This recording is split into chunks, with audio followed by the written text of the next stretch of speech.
Hello ladies and gentlemen, welcome back to the Zombie Train. This is episode number 281 and I'm your host Ellis, otherwise known as Train Man.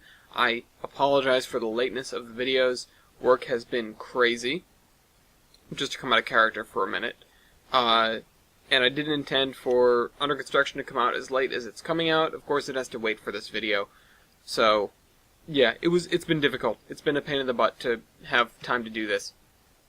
Mostly just because, again, I've been frighteningly busy, and I've been preparing for a work trip, which is on Thursday as well. So the next episode's going to be late too. Apologize about that, but it means you'll have plenty of time to do comments. Anyway, before time gets away from us, I need to talk about the question. And it was fairly simple. It was from Dean, and he said, did you go to the town of Oh god, he gave me a phonetic pronunciation. Chickamauga. If so, what did you do there?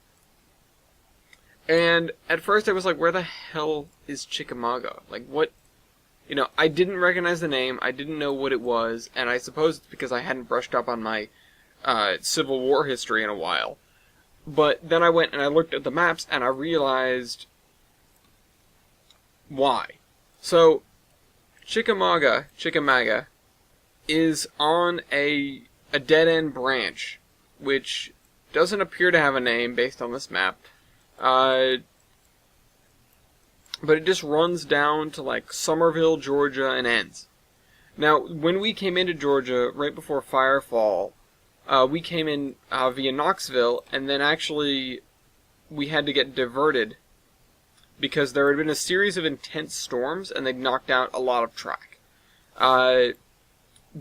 One of the routes that had survived, as we, realized, sort of as we were doing it, was the route over the Hiwassee Loop, which, that's the route we ended up taking. We ran into a couple of people out there, very interesting, sort of the what's the word? Just the stuff that happened to us out there, over by Blue Ridge. They have their dam and everything. We helped them get the dam back online. And then we came into Atlanta and some other stuff went down, but that's a story for another time. Either way, yeah, most of the main lines were down. There was a stretch, sort of near the, the Chilhowie Airport, between, it's the Calhoun branch, I guess, which would have been an easy way for us to get back onto the main line we wanted to be on, which was the Knoxville District West End after the Etowah subdivision was knocked out, but all the stuff in that area had been washed out, or at least had portions where it was washed out, and we didn't have the, we got that based off of aerial imagery that was given to us by the Navy, and they said, these tracks are knocked out here, here, and here. I know, they knew we were coming down that way, and they wanted to give us a heads up. So, yeah, we ended up going the other way because we had confirmation that the tracks were in place. I realized as we were doing it that it was the Hiwassee Loop, and that was a pain in the butt just to get over, because that's a grade. And I thought the bridge was going to cave out from, fall down underneath us, but it didn't, by some miracle. But then we traveled all the way down that way and into Atlanta that way, and Atlanta at that time was not super infected. In fact, there was a group that was a predominantly religious group that had, they called themselves that had sort of, fortified the city, made it a little bit more livable. But, yeah, that's that. But, Chickamauga, or, yeah, however you pronounce it. It was kind of off our radar, but bringing it up makes me remember why, or makes me remember some of the struggles with regard to that. So, because a lot of these main lines were knocked out, when, a little while later, I believe it might have been when we were coming back, we were trying to find another way around, and we didn't really want to go through the city of Atlanta again, and there were just so many lines that were non-functional. One of the lines that we thought, oh, this might be promising, is the one that actually runs through Chickamauga, but the issue is that it's been cut off twice. See, the original line there went through an area that's now a reservoir. We didn't realize that until we tried to find it. And then the other line, which sort of paralleled it, exists only as a piece of rail-locked track, which is like 20 or 30 miles long in the middle of nowhere. It's really bizarre what's there, but they both sort of run parallel to the AGS North District, which is what we were hoping to use. We had gone through Birmingham, and we were trying to get back north through Chattanooga. And, two of the lines that I just mentioned are severed, and then the North District was also damaged by that, that same run of storms. There was a bridge, where was it? It was like north of, I can't even read that town name. This map is not great. It starts with an A. It's somewhere down there. I think it was north of Fort Payne too, and I can read Fort Payne, but I don't really remember there being any significant bridges out there. Maybe it was near Trenton. Trenton, Georgia. That's Georgia, right? Yeah, it's still Georgia. It's just before the Tennessee state line. So we started to go up that way. We found out that the North District was screwed. We, took the turn into. Actually, yeah, that's right. That was an issue in and of itself. We tried to get into Gadsden, because it looked like, oh, there's a connection here. Maybe if you follow this Y, it'll let us get onto the main line here, which is the Alabama and Tennessee Railway. It doesn't. It doesn't connect. So that was kind of obnoxious. And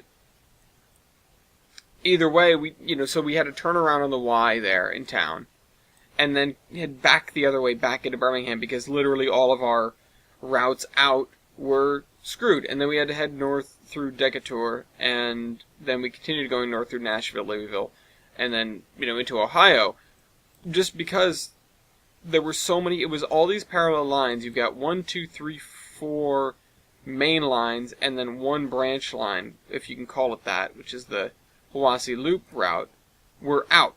They were knocked out. And like I said, this was, fairly early on, I guess you could call it. It was before Zombie Train Incorporated. We didn't really have the ability to rebuild bridges and stuff like that. We only did that when we thought we were really going to make use out of it. And honestly, in the back of our minds, I'm sure every single one of us was figuring, when the hell are we going to come back down this way? So, and the other thing is, figure it's post-apocalyptic, there's no, obviously we don't have, internet or anything like that. We're running off of any paper maps we can find and intuition. And there are some times where we could, bring part of a database online. A lot of the US East servers were down that way, and we did actually consider, trying to get some power to them, so that basically we could have a small portion of the internet that was active again. But we decided it was sort of out of our purview a little bit, and we didn't really know what we'd do in terms of getting that much power. After we helped the guys in Blue Ridge, the thought crossed my mind again, but I don't know where those servers are. So, and who knows if they, at that point in time, even were serviceable. It's the kind of thing where it's basically that stuff degrades, and once it degrades, it was certainly beyond me. If somebody asked me to get those servers back online, I don't think I would have been able to do very much with regards to getting it to work, even with power. And so let me look at this real quick, refresh my memory. Yeah. So, wow, that is an awful aerial photograph.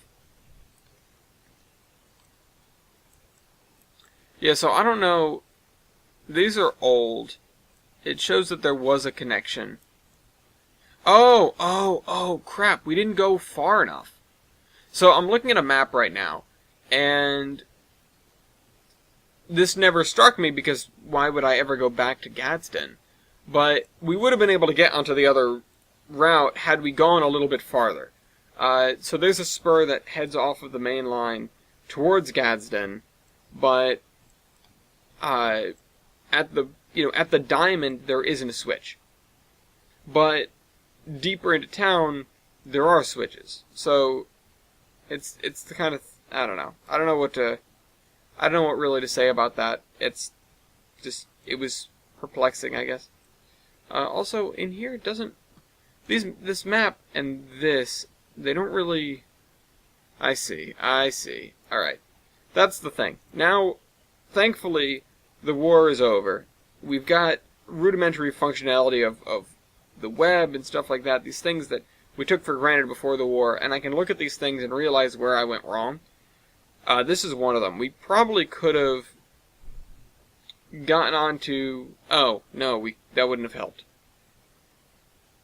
That wouldn't have helped. Oh well. Never mind. Scratch what I said. It turns out that getting onto the Alabama and Tennessee Railway would have been just as useless as turning around and heading back.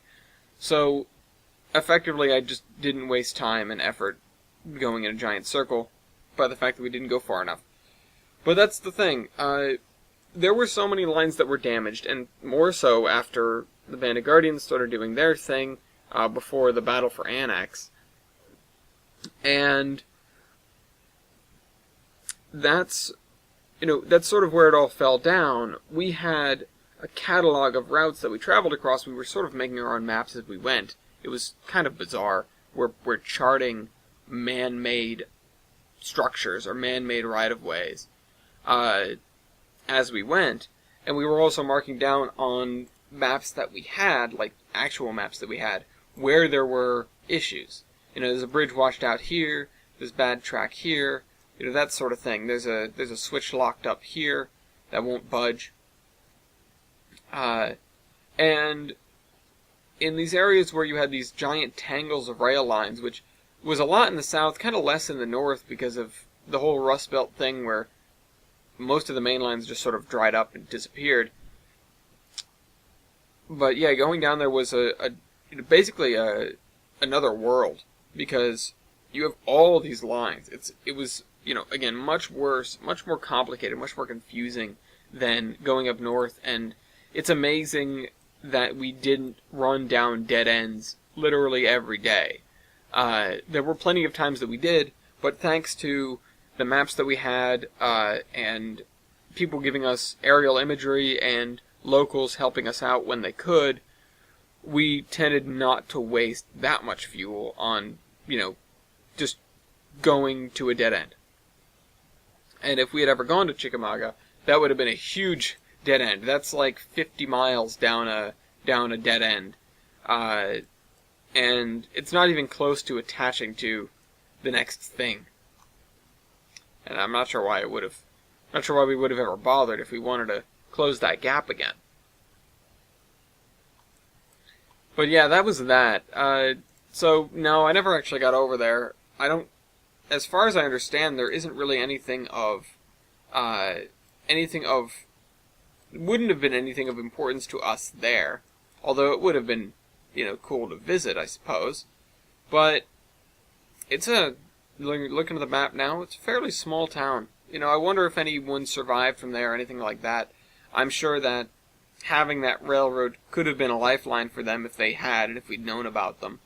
A lot of these dead-end branches, or even main lines that were broken, or just rail lines in general, they became lifelines for people after the Zombie Train Incorporated came about. More so than maybe they ever had been, because they let people in dangerous areas get out, and they let people in safe areas get stuff, get supplies, and sell what they had, and that sort of thing. It's,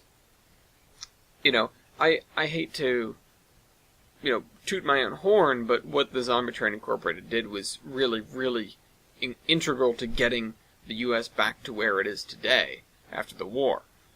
So, yeah. So, no, sorry, I didn't, but that's just the way it is. Sometimes. That's the way it'd be. Yeah. No, I mean, I probably have a million stories about railroad lines that we thought were going somewhere and then they didn't, or railroad lines where we just sort of wandered down them until we found some place that we knew. It happened a lot, despite all of our intel, just because it was so spotty and just because there are so many lines. But anyways, hope you guys enjoyed this video, and I'll see you next week. Trainman out.